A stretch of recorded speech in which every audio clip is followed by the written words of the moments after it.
கிறிஸ்துவுக்குள் அன்பானவர்களே, உங்களை இயேசுவின் நாமத்தினால் நான் வாழ்த்துகிறேன். இந்த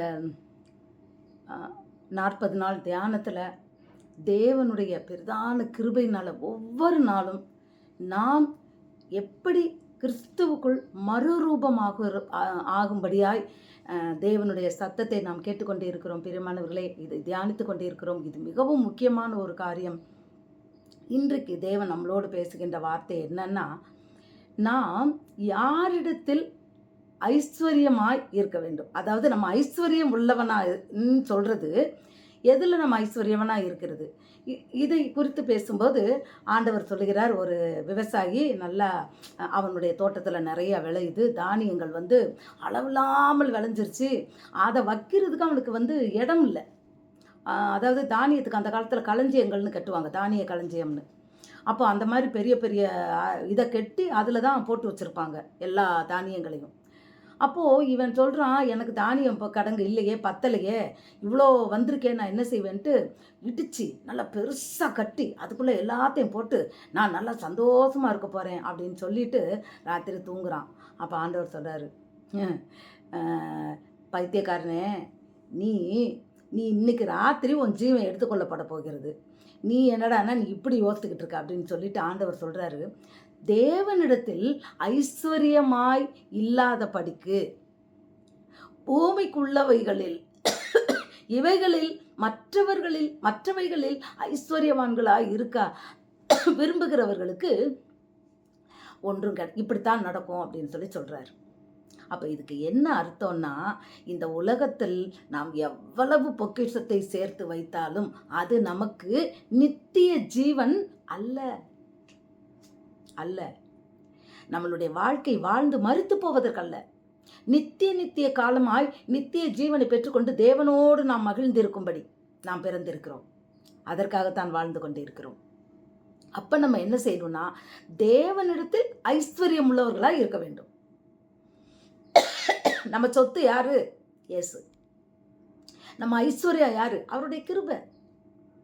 இப்படி நாம் வாழும்போது நாம் தேவனுடைய நித்திய ராஜ்யத்துக்கு சொந்தக்காரர்களாய் நாம் மாறுவோம். ஆண்டவர் சொல்றாரு, நீ உலகம் முழுவதையும் ஆதாயப்படுத்தி கொண்டால் அதனால லாபம் என்ன? தன் ஜீவனை இழந்தால் அதனால் லாபம் என்னன்றார். பிரியமானவர்களே, இன்றைக்கு கர்த்தர் நம்மளோடு பேசுகின்ற வார்த்தை, நாம் தேவனிடத்தில் ஐஸ்வர்யம் உள்ளவர்களாக இருக்க வேண்டும். அவர்தான் வானத்தையும் பூமியும் உண்டாக்கினவர், உங்களையும் என்னையும் தாயின் கருவில் உருவாக்கினவர். இந்த உலகத்தில் உள்ள மலை, காடு, வீடு, நாடு, அங்கே உள்ள எல்லாமே, படைத்த எல்லாமே தேவனுடையது. அவர்தான் அதுக்கு சொந்தக்காரர். வானத்துக்கும் பூமிக்கும் அவர் ஒருவரே சொந்தக்காரர். அப்போ அவர் நமக்கு தகப்பனாய் இருக்கும்போது நாமும் ஐஸ்வர்யம் உள்ளவர்களாய் மாறுகிறோம். ஆமா தானே? அப்பாவுக்குரியதெல்லாம் நமக்குரியது தான். அப்போ என்றைக்கு நாம் தேவனுடைய மகா பரிசுத்த இரத்தத்தினால் நம் பாவங்கள் அனைத்தும் கழுவப்பட்டு தேவனுடைய பிள்ளைகளாய் நாம் மாறுகிறோமோ, அன்றைக்கு நாம் எப்போ என்ன செய்வோம்? பிள்ளைங்க என்ன செய்யும்? எப்போ அப்பாவுடையே தான் இருக்கும். அப்படி உண்மையில் அவர்கள் தேவனுடைய பிள்ளைகளாய் மாறினவங்க என்ன செய்வாங்க? எப்பொழுதும் அவங்களுக்கு போஜனம் என்னன்னா வேத வசனங்கள் தான் போஜனமாக இருக்கும். இரவும் பகலும் வேத வசனங்களை தியானித்து கொண்டிருப்பார்கள். தேவனுடைய சத்தத்தை ஒவ்வொரு நாளும் கேட்டுக்கொண்டிருப்பார்கள். தேவனுடைய சித்தம் செய்வதற்கு தங்களை அர்ப்பணித்திருப்பார்கள். தேவனுடைய வசனங்களின்படி நடப்பதற்கு ஒவ்வொரு நியாய பிரமாணங்களையும், கற்பனைகளையும், கட்டளைகளையும், அவருடைய நியாய பிரமாணங்களையும் அவர்கள் கற்று அதன்படி வாழ்வதற்கு தங்களை ஒப்பு கொடுப்பார்கள்.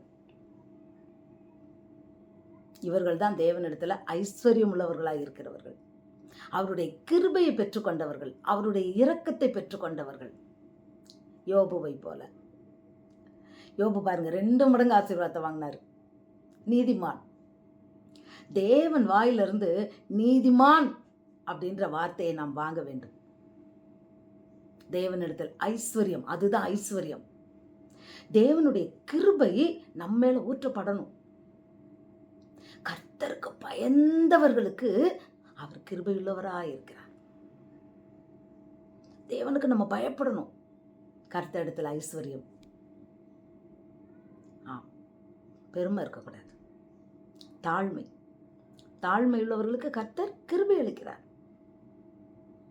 நாம் தாழ்மை உள்ளவர்களாக இருக்கும்போது தேவனிடத்தில் ஐஸ்வர்யவான்களாக இருக்கிறோம். நாம் நமக்கு தீமை செய்தவர்களுக்கு நாம் நன்மை செய்யும் போது நாம் தேவனிடத்தில் ஐஸ்வர்யவான்களாக இருக்கிறோம். நம்மளை துன்பப்படுத்துகிறவர்களை நாம் ஆசீர்வதிக்கும் போது நாம் தேவனிடத்தில் ஐஸ்வர்யம் உள்ளவர்களாக இருக்கிறோம். நம் பகையை சிலுவையில் தேவன் அழித்தது போல நாமும் பகையை ஒழித்தால் தேவனிடத்தில் ஐஸ்வர்யம் உள்ளவர்களாக இருக்கிறோம். யாவருடனும் சமாதானமாய் நாம் வாழும்போது தேவனிடத்தில் ஐஸ்வர்யம் உள்ளவர்களாக இருக்கிறோம். நமக்கு என்ன தவறு செஞ்சாலும் அதை மன்னிக்கும் போது நாம் தேவனிடத்தில் ஐஸ்வர்யம் உள்ளவர்களாக இருக்கிறோம்.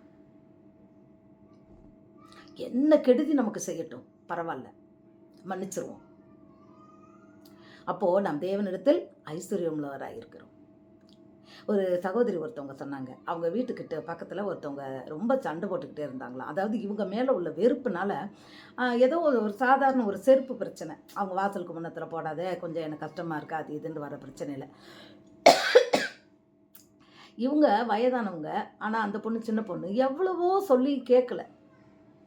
கடைசியில் இவங்க என்ன பண்ணாங்களாம், சரி நானே என் செருப்பை கொண்டு போய் நான் கீழே போடுறேன் அப்படின்னு சொல்லிட்டு வேறு இடத்துல, ஒரு பொது இடத்துல நான் இங்கே போடுறதுனால தான் நீ போடுறேன்ற, சரி நான் கீழே கொண்டு போய் போடுறேன்மோ.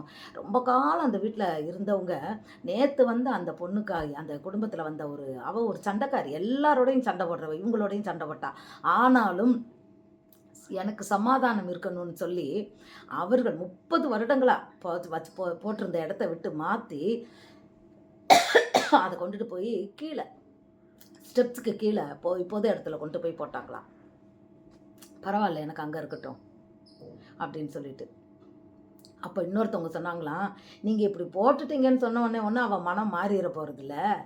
அவள் என்ன சொல்லுவா பார்த்தியா, ஏய் 30 வருஷமா இருந்தாலும் நான் பாரு எங்கே போட வச்சேன் பாரு அப்படின்னு அவள் கெத்து காட்டுவான்னு சொன்னாங்களாம். அப்போ இவங்க சொன்னாங்களாம், என் தேவனுடைய கண்கள் பூமி எங்கும் உலாவி கொண்டே இருக்கிறது. நான் சமாதானத்தை தேடுகிறேன் என்பதை கர்த்தர் அறிந்திருக்கிறார். சமாதானம் செய்பவர்கள் தேவனுடைய புத்திரர் எனப்படுவார்கள்னு சொல்லி கர்த்தர் என்மேல் கிருபையாக இருப்பார். எனக்கென்று அவர் வைத்திருக்கிற ஆசீர்வாதத்தை எனக்கும் என் சந்ததிக்கும் கர்த்தர் நிச்சயமாக தருவார். இதனால் ஒன்றும் நான் குறைந்து போவதில்லை. நினைக்கிறவங்க எப்படி வேணால் நினைக்கட்டும்னு சொன்னாங்களாம். ஆம் பிரியமானவர்களே, இதுவும் கூட தேவனிடத்தில் ஐஸ்வர்யம் உள்ளவர்களாய் நம்ம வாழ்கிறோம். ஆம், தேவனிடத்தில் ஐஸ்வர்யம் உள்ளவர்களாய் நாம் வாழும்படியாய் கர்த்தர் இன்றைக்கு உங்களையும் என்னையும் அழைக்கிறார். மனிதர்கள் என்ன வேணா சொல்லிட்டு போட்டோம், அவங்க என்ன செஞ்சாலும் நாம் தேவனிடத்துல முறையிடுவோம். தேவன் சொல்லுகின்ற அந்த பகையை வெறுப்போம், மன்னிப்போம். எல்லா காரியங்களையும் தேவனிடத்தில் நாம் ஒப்பு கொடுப்போம், மனிதர்களோட அல்ல. ஏன்னா மாமிச கிரியைகள் அநேக வார்த்தைகள் வரும்போது அது என்ன வருதுன்னா பகை, விரோதம், குரோதம், சண்டைன்னு வருது. ஆமாம், நம்ம சண்டை போட்டோம்னா தேவன்கிட்ட இருந்து நமக்கு ஐஸ்வர்யம் போயிடுது. வேண்டாம், குடும்பத்துக்குள்ளே சண்டை வேண்டாம், வெளியே சண்டை வேண்டாம், மற்றவங்களோட சண்டை வேண்டாம், பகை வேண்டாம், வேண்டாம். இரு திறத்தாரையும் பகையை கொன்று சிலுவையில் அவர் ஜெயிக்கும்படியாய் தான் அவர் சிலுவையில் அவர் ஒப்பு கொடுத்தார். அதை தியானிக்கின்ற, அந்த சிலுவை தியானத்தை தியானிக்கின்ற நாம் பகையை மறப்போம். சமாதானம் உள்ளவர்களாய், தேவனிடத்தில் ஐஸ்வர்யம் உள்ளவர்களாய் நாம் மாறுவோம்.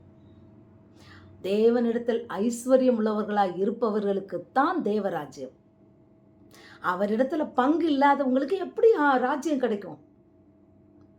நம்மளுடைய பரலோகம், நம்மளுடைய குடியிருப்பு பரலோகத்தில் இருக்குன்னு சொன்னால், நாம் மரித்த பிறகு நம்மளுடைய ஜீவன், நம்மளுடைய ஆத்மா தேவனிடத்துல போகணும்னு சொன்னால் அவரிடத்தில் ஐஸ்வர்யம் உள்ளவராக இருக்கணும். அதான் ஆண்டவர் சொல்றார், தேவனிடத்தில் ஐஸ்வர்யம் உள்ளவர்களாக இருங்கள். இந்த உலகத்தினுடைய காரியங்களை குப்பையாக எண்ணுங்கள். வேணும், என்ன வேணும்? உண்பதற்கும் உடுப்பதற்கும் போதும். பேராசை வேண்டாம், ஆசை வேண்டாம். தேவன் ஐஸ்வர்யத்தை சம்பாதிப்பதற்கு பறக்காதீங்க. பண ஆசை வேண்டாம். பண ஆசை எல்லா தீங்குக்கும் வேறா இருக்கிறது. நம்ம வாழ்க்கையில் வரக்கூடிய தீங்கு எல்லாத்துக்கும் காரணம் பணம். சின்ன வயசுலேயே பணம் சம்பாதிக்கணும் இரவு பகலாக போய் அலைஞ்சி தேடி கடைசியில் உனக்கு உடம்புல உள்ள எனர்ஜி போயிடுது, சுகம் போயிடுது, நிம்மதி போயிடுது, சமாதானம் போயிடுது, உன் குடும்பமும் உன்னை விட்டு போயிடுது. பணத்தினால என்னத்தை சம்பாதிச்சோம்? இல்லை. பிரியமானவர்களே, இன்றைக்கு தேவனிடத்தில் ஐஸ்வர்யம் உள்ளவர்களாய் கர்த்தர் நம்மை அழைக்கிறார். நாம் நம்மை ஒப்பு கொடுப்போமா? நிச்சயமாக நம்மை ஒப்பு கொடுப்போம். நிச்சயமாக கர்த்தர் நம்மை ஆசீர்வதிப்பாராக.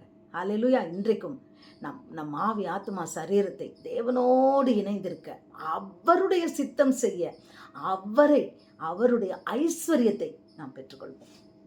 கர்த்தர் நம்மை ஆசீர்வதிப்பாராக. God bless you. தொடர்ந்து என்னோடு இணைந்திருங்கள். இன்று மீதி நாட்கள் எல்லாவற்றிலும் வீடியோவை பாருங்கள், ஒரு பொருத்தனையோடு பாருங்கள். பார்ப்பதல்ல, அதற்கு நம்மை ஒப்பு கொடுக்கும்போது, நாம் அந்த தியானத்திற்கு, அந்த வார்த்தைக்கு செவி கொடுத்து நாம் கீழ்ப்படியும் போது நிச்சயமாகவே நாம் தேவனிடத்தில் ஐஸ்வர்யம் உள்ளவர்களாக இருக்கிறோம். ஹல்லேலூயா. கர்த்தர் நம்மை ஆசீர்வதிப்பாராக. God bless you. தொடர்ந்து என்னோடு இணைந்திருங்கள். தேவன் தாமே அவருடைய திருநாமம் மகிமைப்படுவதாக. ஆமென். ஹல்லேலூயா.